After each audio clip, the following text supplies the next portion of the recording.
Iran के supreme leader ayatollah खामनाई ने एक बयान दिया है जिसमें उन्होंने कहा है कि ईरान का कोई भी प्रॉक्सी ग्रुप नहीं है और ना ईरान ने कभी किसी प्रॉक्सी को बनाया है। ईरान खुद में इतना कैपेबल है कि अपने दुश्मनों को वो जवाब दे सकता है। अगर वो इजराइल पे सीधा हमला करना चाहे तो उसे कोई रोक नहीं सकता और ना ही ईरान को किसी की मदद की ज़रूरत है। आयतुल्ला खामनाई के इस बयान के बाद कुछ सवाल उठे हैं जिनको आज हम इस वीडियो में डिस्कस करेंगे। दोस्तों, वीडियो में आगे बढ़ने से पहले बस मैं आपसे इतना ही कहना चाहता हूं, अगर आपको वीडियो पसंद आए तो प्लीज़ इसे लाइक ज़रूर करके जाएं।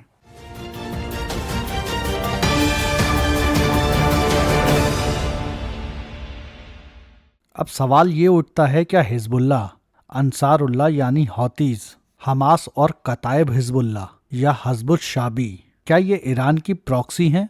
क्या ये ईरान के लिए काम करते हैं या फिर ये इंडिपेंडेंट आर्मी हैं? देखिए, इन बातों को डिस्कस करने से पहले हमें एक चीज़ और जानना होगी कि आखिर आयतुल्ला खामनाई ने ऐसा बयान दिया क्यों। देखिए, इस समय सीरिया में असद सरकार का तख्ता पलट हो चुका है। एक तरफ से टर्की की मदद से हयात तहरीर अल शाम का सीरिया पे कब्जा हो चुका है, तो दूसरी तरफ से इजराइल भी सीरिया की राजधानी की तरफ आगे बढ़ रहा है। देखिए, ये वाकई ईरान के लिए बहुत बड़ा नुकसान है और ये मुस्लिमों के लिए भी बहुत बड़ा नुकसान है, क्योंकि दुनिया में 57 मुस्लिम देश हैं, लेकिन इजराइल से टक्कर लेने वाला सिर्फ एक ही देश है, वो है ईरान। इस वीडियो में जो भी खामनाई साहब ने कहा है वो मैं हिंदी में आपको समझा देता हूँ। खामनाई साहब कहते हैं, सीरिया की स्थिति के बाद साम्राज्यवादी तत्व अब खुश हैं। इस ख्याल से खुशी का इजहार कर रहे हैं कि सीरिया में अब एक्सेस रेजिस्टेंस की हामी सरकार गिर चुकी है और एक्सेस ऑफ रेजिस्टेंस कमजोर हो गया है। मेरी नज़र में ये लोग बेवकूफ़ हैं और गलती का शिकार हो रहे हैं। जो लोग समझते हैं एक्सेस ऑफ रेजिस्टेंस इन सब चीज़ों से कमज़ोर हो जाएगा, वो रेजिस्टेंस और एक्सेस ऑफ रेजिस्टेंस को जानते ही नहीं हैं। एक्सेस ऑफ रेजिस्टेंस कोई हार्डवेयर नहीं है जो गिर जाएगा, खराब हो जाएगा। एक्सेस एक ईमान है, फिक्र है, एक इरादा है। इन्हें जालिम से लड़ने की फिक्र कुरान से मिलती है, ना कि ईरान से।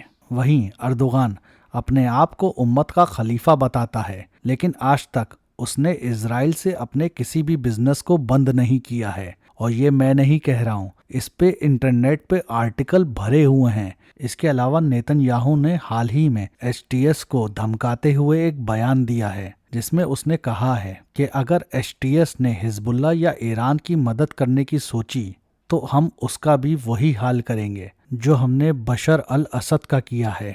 आप खुद सोचिए, ये कैसे मुसलमान संगठन हैं जिनसे इजराइल डर नहीं रहा है, बल्कि खुद ये कह रहा है कि हमने असद का तख्ता पलट करवाया। इसका मतलब आज जो सीरिया में सरकार है वो इजराइल की पसंद की है।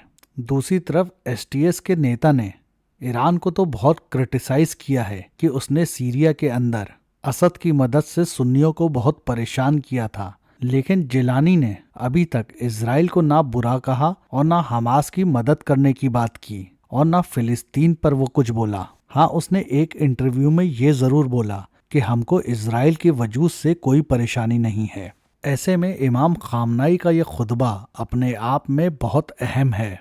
देखिए, अगर आप प्रॉक्सी का अरबी में तर्जुमा करेंगे तो उसका मतलब होता है आपके जैसा या आपके लिए लड़ने वाला, और ये नाम इनको वेस्टर्न मीडिया ने दिया है, जबकि सही मायनों में इनको प्रॉक्सी नहीं बल्कि रेजिस्टेंस कहेंगे। रेजिस्टेंस का मतलब होता है इनकलाबी, मतलब जुल्म के खिलाफ खड़े हो जाने वाला। ये जितने भी ग्रुप्स हैं वो इजराइल और अमेरिका के जुल्म के खिलाफ खड़े हुए हैं। अगर आप उनके देशों के इतिहास को पढ़ेंगे तो आपको मालूम चलेगा कि अमेरिका ने तेल और गैस और सोने के लिए इन देशों पे क्या बर्बरता की है।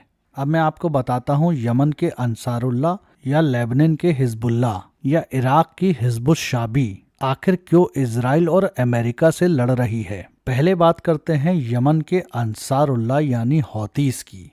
देखिए, हौतीस एक ऐसा संगठन है जो सऊदी अरब की बर्बरता के खिलाफ खड़ा हुआ था। दूसरी चीज़, बहुत वक्त से अमेरिका यमन के रिसोर्सेज पे कब्जा करना चाह रहा है, जिसके लिए उसने सऊदी को इस्तेमाल किया यमन के खिलाफ। इसलिए हौतीज आज भी अपनी जमीन के लिए अमेरिका और ब्रिटेन से लड़ रहे हैं। साथ ही वो इज़राइल को भी मान्यता नहीं देते और फिलिस्तीन को मुसलमानों की जमीन समझते हैं और बैतुल मुक़द्दस की आज़ादी चाहते हैं।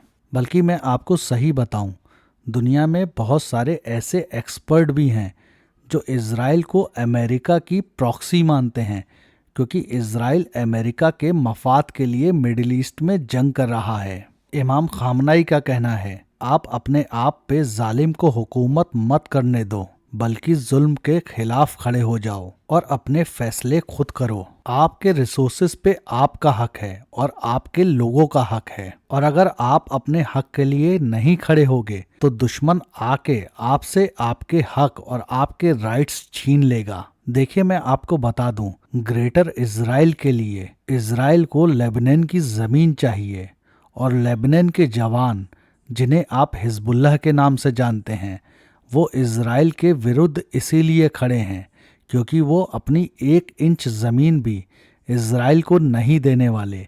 वो अपने लिए, अपनी ज़मीन के लिए और अपने लोगों के लिए लड़ते हैं। दूसरी तरफ इराक की हिज़्बुश शाबी, अगर आप इसका इतिहास पढ़ेंगे तो ये भी ISIL के लिए बनाई गई थी, लेकिन आज हिज़्बुश शाबी इराक की आर्मी का हिस्सा है जिसको इराकी गवर्नमेंट फंडेड करती है, ना कि ईरान।